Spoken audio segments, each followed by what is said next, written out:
Okay, so today is the last of our lessons dealing with right triangles and figuring out the sides of the sides of the right triangle, or the angles of the right triangle. And we're going to circle back to something that we've dealt a lot with, which is the Pythagorean theorem. But before doing that, let's go to the do now. We have right triangle JKL.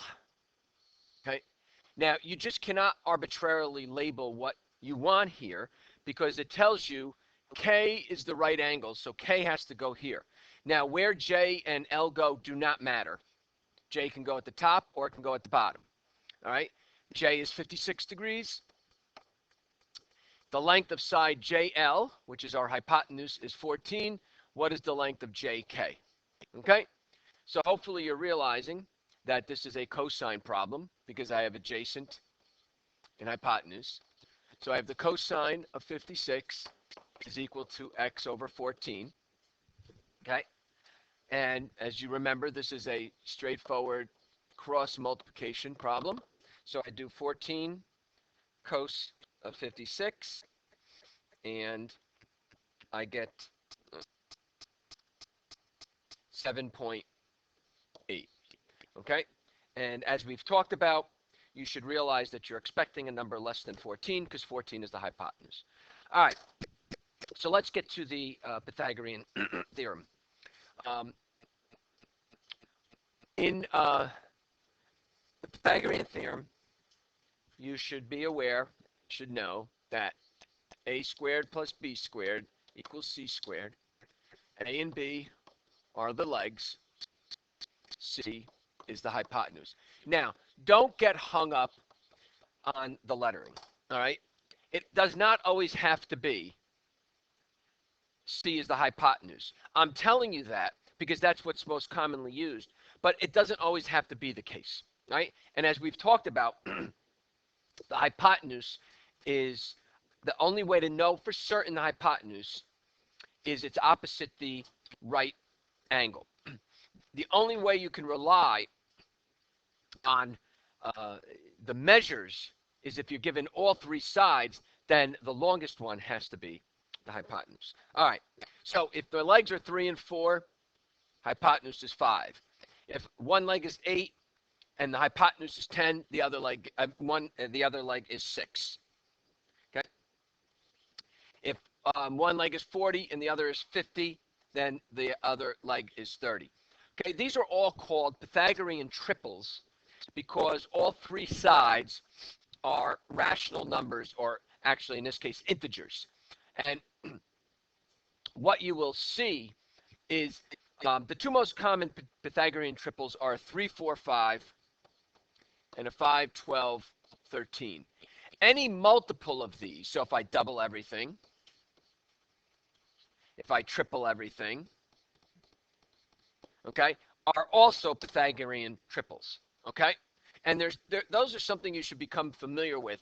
Not that I'm big on memorization, but it's something that will be helpful to you, okay? So find a third number so that the three form a Pythagorean triple. So I have 9 squared plus, now whether you use x, b, y, I don't care, equals 41 squared, okay? So 81 plus b squared equals 1681. So b squared equals 1600. You're taking the square root of each, so that b is 40. Okay? All right, so let's move on. A ladder is leaning against the side of a house. Okay? So hopefully you realize that here is your house. And a ladder is always going to be the hypotenuse because the ladder has to be at an angle.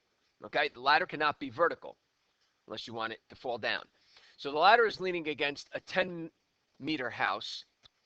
The base of the ladder is 3 feet away from the house. So base, how tall is the ladder? X. So I do 10 squared plus 3 squared equals x squared. 100 plus 9 is equal to x squared. So 109 is x squared. So the ladder is approximately 10.4 meters in length. Okay. rectangular flower bed is 8 yards wide and 15 yards long. Okay. Now, hopefully you realize that one of the characteristics of a rectangle, and then there's my diagonal there, is that all four angles are right angles. So a diagonal divides a rectangle into two right triangles. And that's a very useful fact because that'll help you to figure things out that you otherwise would not be able to do. So the rectangle is 8 wide and 15 long. How long is the path? That's going to be the diagonal. So I'll put this as a C.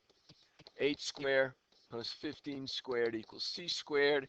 So 64 plus 225 is C squared. 289 is C squared.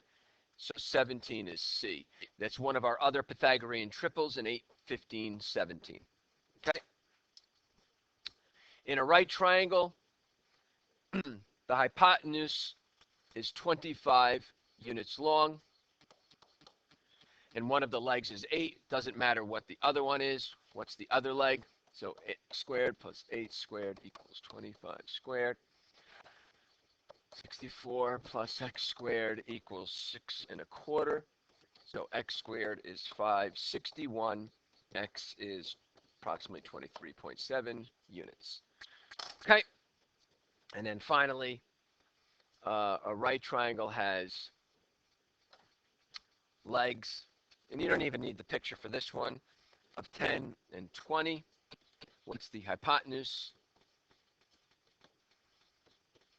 Okay.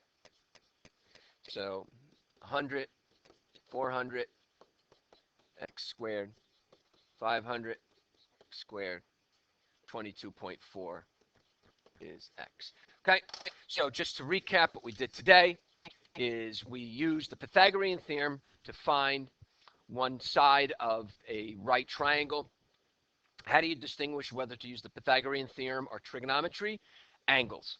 If you're not asked for an angle, or if you're not given an angle, then you cannot use trigonometry. You have to use the Pythagorean theorem.